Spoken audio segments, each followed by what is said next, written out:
আমার পেজের এক ফলোয়ার ছোট ভাই, সে রিয়াল মাদ্রিদের, রিয়াল মাদ্রিদ বলা যাবে না, ও মানে ক্রিস্টিয়ানো রোনালদোর ভক্ত। তো সে সব সময় আমার পোস্টের কমেন্টে এসা মানে শুধু পুসকাস পুসকাস করে। তো এটা ক্রিস্টিয়ানো রোনালদো জিতছে, মেসি কখনো জিততে পারে নাই, যদিও মেসি কয়েকবার মানে মনোনয়ন পায় কিন্তু সে জিততে পারে নাই। আর মানে এই পুরস্কারটা মূলত দেওয়া হয় সিজনের সবচেয়ে সুন্দর যে গোলটা, তো সেই গোলদাতাকে এই পুরস্কারটা পুস্কাস দেওয়া হয় পুরস্কারটা। তা মেসি কি কখনো সিজনের সবচেয়ে সুন্দর গোলটা করে নাই, মেসি কি এটা জেতার যোগ্য ছিল না। তো যদিও এটা পুরস্কারটা দেওয়া হয় সর্বপ্রথম 2009 সাল থেকে, তখন শুধু ফ্যানদের ভোটে, দর্শকদের ভোটে আর কি এটা দেওয়া হতো। 2018 সাল পর্যন্ত এটা ফ্যানদের ভোটে দেওয়া হতো, ফিফার ওয়েবসাইটে ভোট দেওয়া যেত। এই ভোটের মাধ্যমে সেরা গোলটাকে, সেরা গোল যে গোলের সবচেয়ে বেশি ভোট পড়তো সেই গোলটাকে সেরা গোল নির্বাচিত করা হতো, আর সেই প্লেয়ারটাকে পুস্কাস অ্যাওয়ার্ড দেওয়া হতো। পরে ফিফা দেখলো এটার অনেক অনিয়ম হয়, মানে কোনো যে মানে যে কেউ জিতে যাইতেছে, মানে ভালো সেরা গোল যেগুলো এগুলো বাদ পড়ে যাইতেছে। তো পরে ফিফা রুলসটা চেঞ্জ করে 2018 সালের পর থেকে। ফিফা 3টা গোল সিলেক্ট করে দেয়, এর মাধ্যমে ভোটের মাধ্যমে 3টা গোল থেকে যেটা সবচেয়ে বেশি ভোট পায় ওইটাকে পুস্কাস অ্যাওয়ার্ড দেওয়া হয়। ঠিক আছে, মানে 2018 পর থেকে নিয়মটা করা হয় আর কি। তো এই অ্যাওয়ার্ড মানে বেশিরভাগই দেখা গেছে যে একদম থার্ড ক্লাস লিগ যেগুলা, ওইগুলার প্লেয়াররাই জিতছে। মালয়েশিয়ার লিগের একটা প্লেয়ারও এই পুরস্কারটা জিতছে। ঠিক আছে, আর আপনার সবচেয়ে অবাক হবেন, মেসি 7বার মনোনয়ন পাইছে, একবারও জিততে পারে নাই। নেইমার একবার জিতছে, সে টপ 5 লিগে তখন খেলে নাই, সে ব্রাজিলের লিগে খেলছে। আর ব্রাজিলের অন্য একটা প্লেয়ারও মানে এই পুরস্কারটা জিতছে, কিন্তু সে ব্রাজিলের 3য় বিভাগে খেলা এই পুরস্কারটা জিতছে।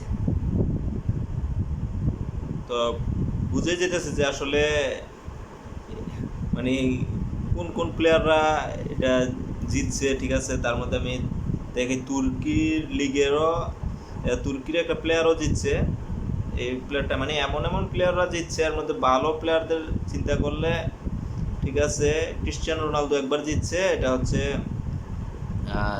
2009-এ ম্যানচেস্টার ইউনাইটেড হয়ে তখন খেলতো ক্রিস্টিয়ানো রোনালদো। তারপর নেইমার যখন জিতছে, সে টপ 5 লিগে খেলে না, সে তখন ব্রাজিলের লিগে খেলতো। তারপর 2011 সালে জিতছে আর কি, সান্তোসের হয়ে খেলতো, ওই সিজনে মেসি দ্বিতীয় হয়েছিল।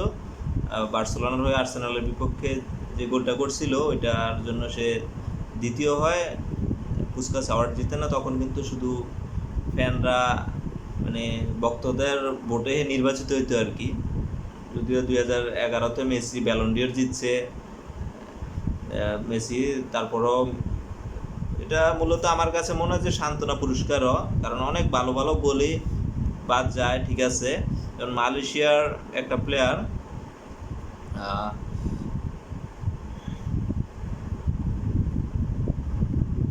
যেমন ব্রাজিলের একটা প্লেয়ার 2015 সালে মেসি ব্যালন ডিওর জিতে, ওই সিজনে মেসি মানে দ্বিতীয় হয়। ব্রাজিলের 3য় বিভাগের খেলা একটা প্লেয়ার ওয়েন্ডেল লিরা, সে আসলে ব্রাজিলের মানে কোনো ব্রাজিলের টপ লিগে খেলছে কখনো কিনা আমি জানি না, সে ব্রাজিল থার্ড ক্লাস একটা লিগে মানে 3য় বিভাগের আর কি একটা লিগে খেলে। ওই লিগের যেই গোলটার জন্য সে পুরস্কারটা জিতে, আপনারা গুগলে সার্চ করলে পাবেন 2015 সালের পুস্কার অ্যাওয়ার্ডটা কীভাবে জিতছে সেটা। মানে গোলটা আসলে জিতে যখন সে খেলে লিগে, ওইটা টিভিতে সম্প্রচার করে না ম্যাচটা, 3য় বিভাগের খেলা বুঝে নেই, ব্রাজিলের লিগের 3য় বিভাগের খেলা। তখন মোবাইলের মাধ্যমে মানে ওই খেলার ওই গোলটা ভিডিও ধারণ করে একজনে, এক ভক্ত, তো সে এটাই সোশ্যাল মিডিয়ায় আপলোড করে। তো এই গোলটা অনেক সুন্দর হয়েছে, পরে সে পুরস্কারটা পায়। শুধুমাত্র ওই সময় ওই ভক্ত যদি ভিডিওটা না করতো তো সে পায় না, তখন মেসি পায় যাইতো, কারণ ওইগুলা ফ্যানদের ভোটে তখন দেওয়া হইতো 2018 সাল পর্যন্ত। তারপর ওই 2016 সালে পুরস্কারটা পায় মালয়েশিয়া লিগের একটা প্লেয়ার মোহাম্মদ ফায়াজ সাবরি। সে পিনাং একটা ক্লাব আছে, ওই ক্লাবের হয়ে খেলে, সে পায়। তাইলে বোঝা যাইতেছে যে আসলে টপ 5 লিগের চেয়ে মানে নেইমারও জিতছে যখন থেকে, সে কিন্তু টপ 5 লিগে খেলে না, মানে বোঝা যাইতেছে যে টপ 5 লিগের প্লেয়ারদের চেয়ে বাইরের লিগের প্লেয়াররা এটা বেশি জিততেছে। ঠিক আছে, নেইমার যখন জিতছে সে সান্তোসের হয়ে খেলতো, আর এটা আমার কাছে মনে হয় সান্ত্বনা পুরস্কার, কারণ একটা প্লেয়ার ব্যালন ডিওর জিততেছে, তো এই সিজনে কি সে কোনো দুর্দান্ত গোল করে নাই, করছে, তাকে কিন্তু পুরস্কারটা দেওয়া হয় নাই। যেমন মেসি 2015 সালে 11 সালে 2বার মনোনয়ন পায়, তখন সে ব্যালন ডিওরও জিতছে, কিন্তু সে সেকেন্ড হয় পুস্কাস অ্যাওয়ার্ডের। কারণ সবাই চিন্তা করছে মেসি ব্যালন ডিওর জিততেছে, তাকে দেওয়ার দরকার কি, পুরস্কারটা অন্য কেউরে দেয়। ঠিক আছে, 2021 সালে আর্জেন্টিনার একজন প্লেয়ার জিতছে, এরিক লামেলা। সে এত কোনো নাম করা খেলোয়াড় না, আর্জেন্টিনার জাতীয় দলের হয়ে খেলছে, কিন্তু এত বড় তারকা না সে। আর যে টুটেনহ্যামের হইয়া এই পুরস্কারটা জিতছে। তারপর মানে আপনি দেখবেন যে আসলে ছোটোখাটো লিগের ছোট ছোট প্লেয়াররাই এই পুরস্কারটা বেশি জিতছে। ঠিক আছে, যারা ব্যালন ডিওর জিতছে এরকম প্লেয়ার খুব কমই মানে জিতছে। এই প্লেয়ার ব্যালন ডিওর জিতা প্লেয়ারদের মধ্যে মনে হয় ক্রিশ্চিয়ানো রোনালদোই জিতছে। আর মেসির আপনি যদি পুস্কাস অ্যাওয়ার্ড দেন, মানে নিরপেক্ষভাবে যদি গোল নির্বাচন করেন, তাইলে মেসির আমার মনে হয় 10টা জিতবে পুস্কাস অ্যাওয়ার্ড। ঠিক আছে, মেসির চেয়ে সুন্দর গোল কয়টা হয়েছে আপনি দেখেন, মেসির গোলগুলো আসলে ওই মানে পুস্কাস অ্যাওয়ার্ডটা মানে ফ্যানদের ভোটে দেওয়া হয়। আসলে যারা ব্যালন ডিওর জিতে এই টাইপের প্লেয়ারদেরকে ওই সিজনে এই পুরস্কারটা আসলে দেয়, ভোট দেয় না, ফ্যানদের ভোট। তো তারা চিন্তা করে যে ব্যালন ডিওর জিতছে, অন্য একটা প্লেয়ারকে দেই, ঠিক আছে, সান্ত্বনা পুরস্কার হিসাবে অন্য একজনকে দিলে ওরা খুশি। যেমন ব্রাজিলের তৃতীয় বিভাগে খেলা, মালয়েশিয়ার লিগে খেলা, এরকম প্লেয়ারদেরকেই মানে এই পুরস্কারটা বেশি দিলে ওরা খুশি হবে, যে এরকম যে ফিফার একটা পুরস্কার জিতছে মেসি। ওই পুরস্কারটা আসলে ওর জন্য জরুরি না, কারণ তার ব্যালন ডিওর আছে, ফিফা বেস্ট পুরস্কার পাইতেছে। ঠিক আছে, তো ওদের জন্য ওই পুরস্কারটা ততটা গুরুত্বপূর্ণ না। কিন্তু একটা মালয়েশিয়ার প্লেয়ারের বা ব্রাজিলের তৃতীয় বিভাগে খেলা, যখন নেইমার সান্তোসের হয়ে খেলতো, নেইমারের জন্য এই পুরস্কারটা ছিল গুরুত্বপূর্ণ। ঠিক আছে, এই জন্য মানে ফ্যানরা চিন্তা করে যে ছোটোখাটো লিগের যারা সুন্দর গোল করছে তাদেরকেই আমরা ভোট দেই, দিয়া ওদেরকে দিলে ওরা পাইলে পুরস্কারটা খুশি হইব, এরকম কাউকে দেই। ঠিক আছে, হয়তো ব্যতিক্রম, ঠিক আছে, ক্রিশ্চিয়ানো রোনালদো ভালো খেলোয়াড়, যারা তারকা খেলোয়াড় আমাদের ক্রিশ্চিয়ানো রোনালদো জিতছে এটা, তাও 2009 সালে। ঠিক আছে, তো মানে এটা তো আমার কাছে মনে হয় না যে এটা এত গুরুত্বপূর্ণ পুরস্কার। ঠিক আছে, ব্যালন ডিওর যেখানে জেতা যায় ফিফা বেস্ট, ফিফা বর্ষসেরা পুরস্কার, ঠিক আছে, ওইগুলা যারা জিতে তাদের কাছে মানে পুস্কাস অ্যাওয়ার্ডটা আমার কাছে একটা সান্ত্বনা পুরস্কার। ঠিক আছে, কারণ তারকা মানে সিজনে যে ব্যালন ডিওর ফিফা বেস্ট জিতে, সে কি একটা দুর্দান্ত গোল করে না ওই সিজনে। ঠিক আছে, ওরা পাচ্ছে না, মানে ওদেরকে মানে ফ্যানরা ওদেরকে ভোট দিতেছে না।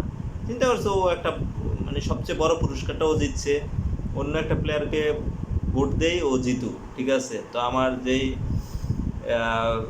ছোটো ভাই যে আমাকে খালি পুস্কাস নেওয়া কমেন্টে মানে খোঁচা দেয়, তাকে বলে দেয় এটা একটা সান্ত্বনা পুরস্কার। হয়তো ক্রিশ্চিয়ানো রোনালদো জিতছে, নেইমার জিতছে, ঠিক আছে, কিন্তু নেইমারের টপ 5 লিগে খেলা অবস্থা জিতে নাই, সে সান্তোসের হয়ে জিতছে, ক্রিশ্চিয়ানো রোনালদো জিতছে। তো এটা একটা সান্ত্বনা পুরস্কারে ক্রিশ্চিয়ানো রোনালদোর জন্য, কারণ 2009 সালে মেসি ব্যালন ডিওর জিতছে, তো ক্রিশ্চিয়ানো রোনালদোকে সান্ত্বনা পুরস্কার হিসাবে ওই সিজনে এটা দেওয়া হয়েছে আর কি। এটা এমন গুরুত্বপূর্ণ পুরস্কার না। ঠিক আছে, ফিফা তখন ফিফা ব্যালন ডিওর ছিল একসাথে, ফিফা বর্ষসেরা পুরস্কার আর ব্যালন ডিওর একত্রে পুরস্কারটা দিত। তো ক্রিস্টিয়ানো রোনালদো জিততে পারে নাই, মেসি জিতছে। তো এই জন্য 2009 সালে ক্রিস্টিয়ানো রোনালদোকে এটাকে বলে সান্ত্বনা পুরস্কার আর কি হিসাবে দেওয়া হয়েছে আর কি ক্রিস্টিয়ানো রোনালদোকে। তো এটা নিয়ে তো কিছুই নাই। মেসি ঠিক আছে, যদি আমার মানে যারা মেসির হেটার্স তারাও বলবো, মেসি যদি এই পুরস্কার দেওয়া হতো তাহলে মেসি গত 10 সিজনে যখন মেসির মানে ইউরোপের টপ 5 লিগে খেলতো তখন মেসি প্রত্যেক সিজনেই না হোক মানে বেশিরভাগই মেসি জিততো পুস্কাস অ্যাওয়ার্ড। তো এটা হলো সান্ত্বনা পুরস্কার, মেসিকে সান্ত্বনা পুরস্কার মেসির লাগে না, এই জন্য মেসিকে সান্ত্বনা পুরস্কার দেওয়া হয়নি আর কি। ঠিক আছে, যাদের সান্ত্বনা পুরস্কার দরকার তাদেরকে সান্ত্বনা পুরস্কার দিছে। তো পুস্কাস অ্যাওয়ার্ড এটা সান্ত্বনা পুরস্কারই, ঠিক আছে, এটা মেসির লাগে না। মেসির যা 4টা ব্যালন ডিওর, 8বার ফিফা বর্ষসেরা পুরস্কার, ইউরোপিয়ান গোল্ডেন শু 6বার, 4বার প্লে মেকার অ্যাওয়ার্ড, যা ক্রিস্টিয়ানো রোনালদো একবারও জিততে পারে নাই। তো মেসির এগুলো লাগে না, ওয়ার্ল্ড কাপ আছে।